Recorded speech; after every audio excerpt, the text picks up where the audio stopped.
Ready, fight. Ready. All right, so here we go with round one. Seems to be a throwback type of matchup here. Classically trained striker taking on the Brazilian Jiu-Jitsu black belt. But BJJ black belt with this guy doesn't even begin to describe his classes. It does not describe how good he is. His vast knowledge of all the jiu-jitsu positions. This guy, once you're on the ground, there is no place where you are safe. You are constantly getting attacked. He's always throwing up submissions. He's always attacking arms. He's always attacking your neck, doing everything to try and make you think submission's coming, even if it's just to change position to secure top. Oh, he's wearing it now, bleeding from his cheek. Really using his reach advantage there with that punch, DC. Continues to mix it up, going to the head, mixing in some body shots. Big, powerful punch lands. Now he gets back to range. When you're in the clinch, you can pull down on the head. All right, he gets it. So at long last, he finally lands his first takedown after several failed attempts. You knew coming in that he was going to stay committed to the takedown, kept on trying, and finally got him to the ground. Oh, all right, he's got the full mount now, DC, and he has proven to be a hard guy to buck off from this position. Oh, because he's so heavy. He keeps his weight down. He really does grind on you with his bottom half. He doesn't do anything with his arms. His arms are free to punch. He's collecting you with his hips and his legs, making you make a determination as to whether or not you want to get grounded pounded to the mat, or if you're going to give your back up, where he will then start to chase chokes.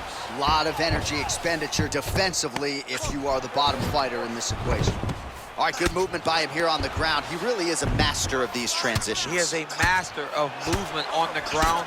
You never know where he's going to be. All right, he's sort of hanging out here unguarded, DC. Not sure if he's trying to bait him in or what, but not great body language here. All right, working inside his opponent's guard here.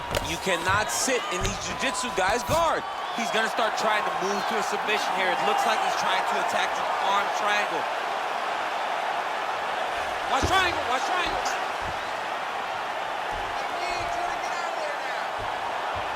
There he is, he's moving to the finishing position.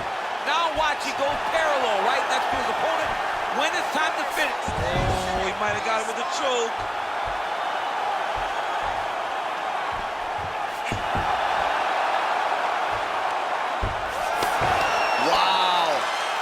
Side control now, and certainly I would think more offensive options for the bottom fighter than in the half guard.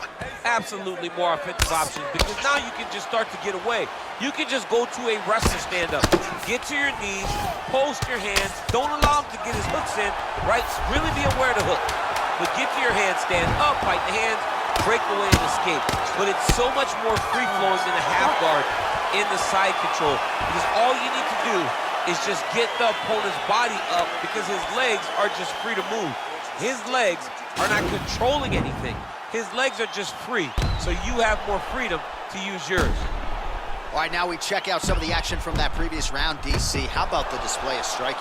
Just high level. I mean, you would think that we're watching a K1 level kickboxing match opposed to being in the UFC. Both displayed great technical skills, unbelievable striking. You ready to fight? Ready. And he landed the right hand there. Well, no problem getting in. Oh! Oh, he's hurt bad. He's hurt bad, John. He's got to press him. He's got to go chase that finish down now. Oh, that was a really nice takedown. All right, full guard here, DC. We'll see how soon he tries to pass. Well, he needs to be passing immediately. In the full guard is where you are in most danger as a top fighter, because they have all of their submissions. Right. They have the guillotine, they have the armbar, they have the kimuras, they have all their locks when they're in the full guard. So if you pass, you really do limit the danger that you're in from the top position. Well, you got to be working off of your back. He's certainly doing so here. Nice punch. All right, working out of side control here. His opponent trying to control posture, but you got to be careful here. I love watching this guy move on the ground. Another nice transition there. Such a high-level grappler. You don't see that very often. Oливейra's right back to the full mount.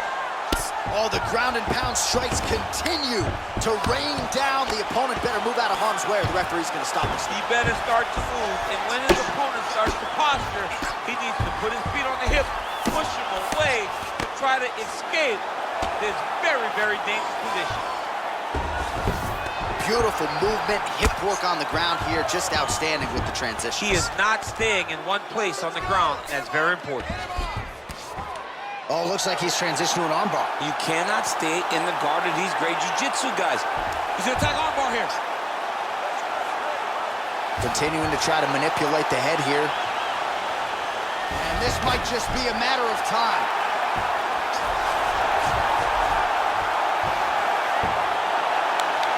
He got it, John. How about it? Gets the win by submission. Beautifully executed there on the ground.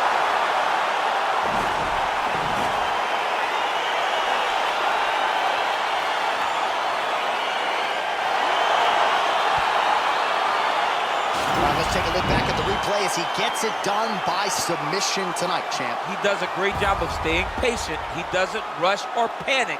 You are never safe when you're fighting this guy. You're in a lot of trouble. You're in a lot of trouble the entire time when you're this good in the submissions.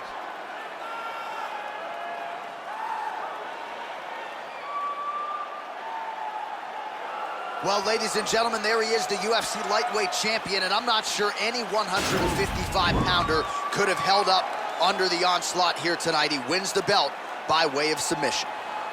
Ladies and gentlemen, referee Herb Gaines called a stop to this contest at 3 minutes, 14 seconds of round number 2. Declaring the winner by tap out due to an armbar, and still the undisputed UFC lightweight